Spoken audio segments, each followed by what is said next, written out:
I see people on social media, Hispanics, sharing that post that I'm not with her. I'm like, whoa. You know, a lot of people are calling me, calling us and Latinos, you know, they're talking about voting for Trump. I even see.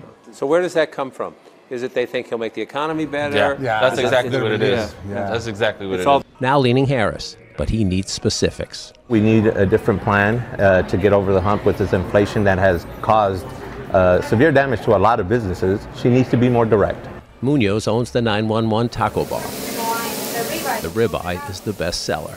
His optimism is contagious, but a scorching summer hurt the catering business critical to Munoz's success. We had over 30 days of 110 degrees, so we had a lot of cancellations because people didn't want to be outside. It's starting to pick up again, but it does affect business when people don't know who they're going to vote for or where the nation is going towards. Really?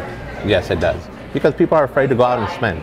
You know, they don't know what to expect when it comes around to a new administration. Munoz, too, sees more Latino support for Trump this time. I have friends that were Democrats that have turned the page, and they feel that the country is not going in the right direction. Even those here, like Stanley Benedict, not fully enamored with Trump, plan to vote for him. He's got a big ego, and sometimes it's a little too big. He'll toot his horn a lot. But I support him because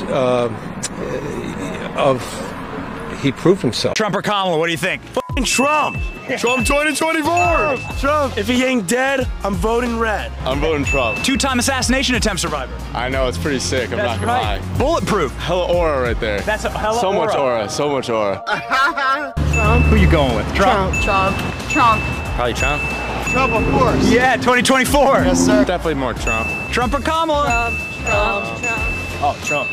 All right, guys, so most likely we will probably be talking about the economy quite a bit today, okay, because the economy is coming into focus going into the election, and that is what most elections come down to, the economy. How do people feel about the current state of the economy? And I can tell you right now that the average, everyday, normal, working class person feels like the economy is terrible. And who knows, maybe the feds are also giving us signals that the economy is not so great because they did a massive rate cut of 50 basis points, right? Which is something that kind of took me by surprise, okay? Because if the economy was as strong as the Biden-Harris administration says, or I don't know, CNN says, then I'm not sure why the feds would need to cut rates so aggressively, right? But the aggressive rate cut signals, in my opinion, that the economy is not great. That, and they're also trying to juice this election on behalf of Kamala Harris, okay? And I'll probably talk more about that in later videos today. But first, I want to talk about this video featuring CNN, right, the Communist News Network, approaching Trump supporters and asking them about some of the most pressing issues like the economy, like immigration, as they're at a boat parade. And let's just say that this CNN interviewer is going to get a brutal reality check after she tries to gaslight a Trump supporter with her liberal propaganda, claiming that, hey, you're not really struggling that much in this economy, right? Which is something that I'm not entirely sure why a reporter would feel the need to tell people how they're doing financially, how they're not doing financially. But for whatever reason, this CNN reporter thought it was a good idea to do that. So I want to react to it. So without further ado, let's get into it.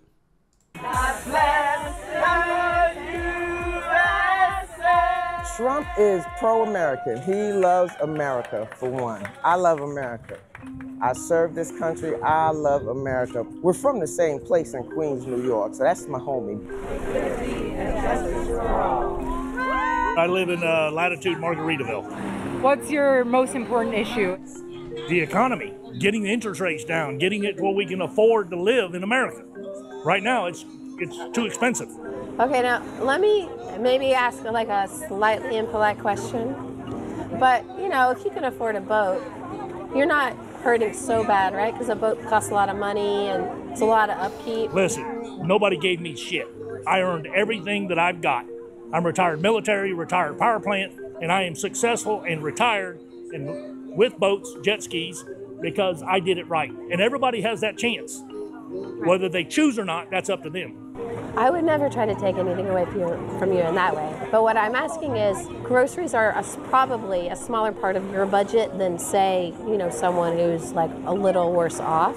I think it's interesting that people who are a little bit more comfortable are still so concerned about the economy. Did you see what I'm saying? Because I want my money to go further. I want inflation to go down. I want interest rates to go back down.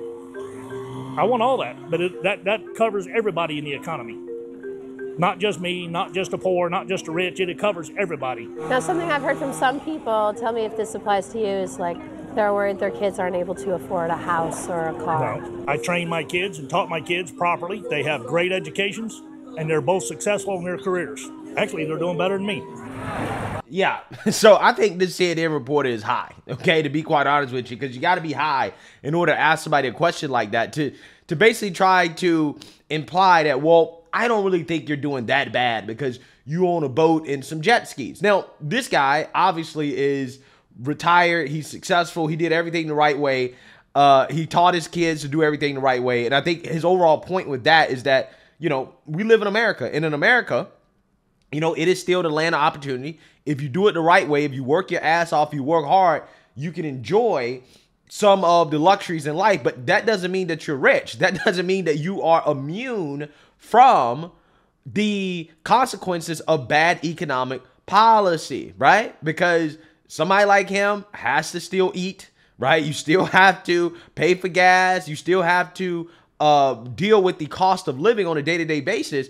And everybody wants their money to stretch further, right? It doesn't matter if you're actually really struggling to get by in regards to the day-to-day. The fact is that our money is worth less today than it was 4 years ago, right? And that's a problem, right? That's a huge problem that's affecting everybody, okay? Now, again, just because you're retired and you got boats, okay, and, you know, a couple jet skis, that doesn't mean that you're rich, especially if you have acquired these things over years and years and years. Doesn't mean that you're rich, right? This guy could be retired, living on a fixed income, you know, and having, you know, these expenses go up, okay, having the day-to-day expenses go up. Yeah, that can be an issue, right? That can most certainly be an issue. But again, most importantly, it's about everybody, because people at the bottom are struggling with inflation the most. And what I find to be kind of the most offensive about these conversations around the economy is the gaslighting from the liberal media, right? Where you have these East Coast elites, like actual rich people, okay, that pretend like everything is great, okay, because they are disconnected from the average everyday person. The United States is a roaring success right now across the world. China is a hot mess. Europe is struggling. The U.S., if you compare it to everyone else, is in an astonishing position in terms of economic growth and everything else. The problem is people don't feel it. And so she has to address people not feeling what's actually happening, and also address people who aren't benefiting from the stock market, which is at all-time highs. It's beyond not feeling it, though. It's also... No, it's not the people's fault. That's what I hear. People aren't feeling it. Why aren't they feeling it? Because inflation has wiped out everything. Yeah, that's why they're not feeling it. They aren't feeling it because some people are benefiting from this growth and some people aren't. And so she's got to address those differences. So there was an interesting wiped out by the Biden-Harris inflation. There was an interesting take by Politico. Another woman told us that she had a good retirement, but she worried about others who are having a hard time with higher prices. Whether they were locals or on vacation, everyone we spoke to at the boat parade was in a good mood. But underneath, there was anger about immigration. We need a secure border. We need to do it right. And I like letting people in the right way. Can you give me some specifics on that? Like, how do you see immigration affecting you in your life in Texas? So I'm recently retired, but I was in the multifamily business, which was managing and owning apartments. And I see the effects of illegal immigration at my properties. So you're telling me there have been incidents at your apartment buildings and you've had to call the cops and talk about it? Oh, yeah. So I've seen it firsthand. Most said Trump didn't do well at the presidential debate, though they didn't think it was his fault. And while they were ambivalent about his false claim that Haitian immigrants in Springfield, Ohio are eating pets, they tended to defend Trump for saying it. Now, I'm not saying they're eating cats and dogs. I think that's a little cuckoo, but they do have a different belief system. They're polite, they're nice, they're not hurting anything or anybody, but it's just, I can see the change in the demographics. Ding, ding, ding, ding, ding. Right? And that's what it comes down to. This is why I think the media focusing on this Haitian migrant story, boohoo, whine, and crying racism, is really going to backfire. Because nobody on camera is going to say, oh, well, I don't really like the Haitians being there and that, you know, they're doing this and that. Nobody's going to say that on camera. But behind closed doors, I guarantee you the conversations are about how this shouldn't be happening in this country, right? It doesn't matter if they're here to work or any. No. They should not be importing migrants from other countries en masse into these small towns, okay? That type of demographic change is something that people rightfully should be concerned about. And this is something that a lot of people are going to be concerned about the country. They're not going to tell you out loud, right? They're not going to say that, hey, yeah, we don't agree with this because they don't want to be called racist, okay? But I'm telling you, a lot of people are seeing this story, regardless of whether or not they believe the cats and dogs thing, doesn't matter.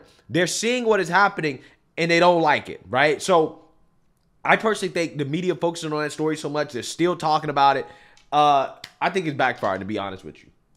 And not every town can absorb a big influx of population. Do I believe that actually happened or not? Have no evidence of it. Do I doubt it? I don't know. I can't say thumbs up or thumbs down. Do you think it shows good judgment on Trump's part to talk about it if it's not confirmed?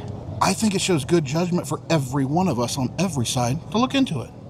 I dare all of us to investigate it. But and I live there, so I will. Well, the police say they don't have any record of it, and the city manager says they don't have a record of it, and the governor has now come Not out my against governor. it. My governor. DeWine? No. DeWine has said something about it. I don't believe You that. want me to look it up? I'm happy to look it up all by myself. Hold on, let's just Google it if I have service. Google, that's okay.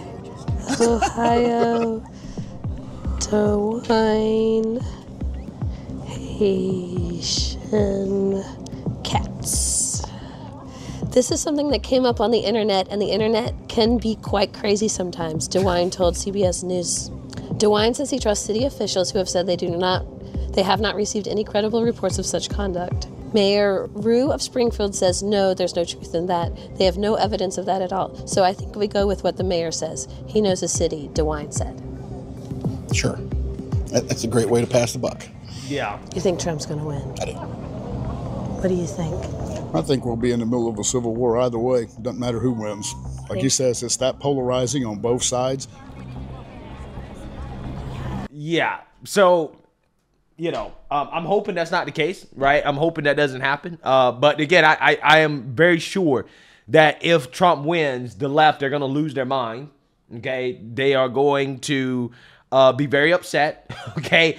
And yeah, I mean, there's going to be some issues. Okay. If Trump wins, we already see the consequences of their rhetoric already, okay, going into the election. But I want you guys to notice how we're seeing the same pattern here, right? When these liberal reporters go out and actually talk to people, you find out that, hey, a lot of people support Trump because of the economy, because of immigration, and you're not finding too many Kamala Harris supporters. And the ones that are supporting Kamala, they seem timid about it, right? They're kind of like, well, you know, I don't really know that much about her, you know, blah, blah, blah, blah, blah. But again, I think what it shows you is that the real people on the ground, right, actual normal everyday Americans, a lot of them I think are leaning towards Trump. I mean, I have friends in my life that were not Trump supporters, but now they're hardcore MAGA, okay? Some of that is due to the fact that, you know, this is my job, right? So they be listening to me and stuff like that, and then now all of a sudden they're like, hey, all right, we're supporting Trump too, okay? But yeah, I mean, that's what's happening, right? I mean, when I talk to, you know, family members and other people as well too, it's like, yeah, I mean, a lot of people are going Trump, right? And I don't think that these people are being polled. I don't think that they're being represented in the polls. I think that the polls are being oversampled, okay, to represent Democrats more, okay? I mean, in fact, I was listening to this clip of Bill O'Reilly talk about the polls. Whether this is true or not, but it has a ring of truth to it. Some of the polls that want to deliver positive results for the vice president are now heavy canvassing women. So when you get the methodology for the poll, it now shows conservative, it shows liberal, it shows independent, or Democrat, Republican, independent. I forced those poll companies last year to do that, and I'm happy I did. but you don't have any gender. So you can put the thumb on the scale. So you think it's oversampled? 2 to 1, oversample the constituency that is going to vote most for Kamala Harris, which are American women. If you oversample, you'll get a more favorable thing. Now, somebody told me that's what's going on. It sounds right, but I cannot say it's a fact. Yeah, well, I think that's the case, right? I'm going to run with that, Bill. Right? I'm going to run with that and say, yes, I believe that's what's happening, okay? Because I just personally do not think that Kamala Harris has as much support as the liberal media is claiming. I don't think that is real. I think that what is happening is that they're trying to create a self-fulfilling prophecy. This is what Democrats do every election. I think this kind of explains why the polls are kind of all over the place. Okay, because you have some people in the polling industry that are trying to manufacture a Kamala Harris victory, right? By basically putting out these polls showing Kamala Harris winning, although it's probably skewed. Okay, and what that does is that it creates this effect, this idea that, well, everybody's voting for Kamala Harris, right? Everybody's on Team Harris, and they want to try to manufacture that outcome in the election. Okay, and I think that's what happens, and I think this is why you have Trump always overperforming the polls when it comes time to vote, because the polls are rigged, right? They're rigging the polls in favor of the Democrats to show better outcomes for Democrats than what is actually happening, right? And again, I wouldn't be surprised because, again, these are the same people that lie to us about the economy, right? They're trying to tell us that the economy is great, but yet the Fed, they're cutting interest rates by 50 basis points. That's not something that you do when the economy is great. I'm just saying, it doesn't make sense.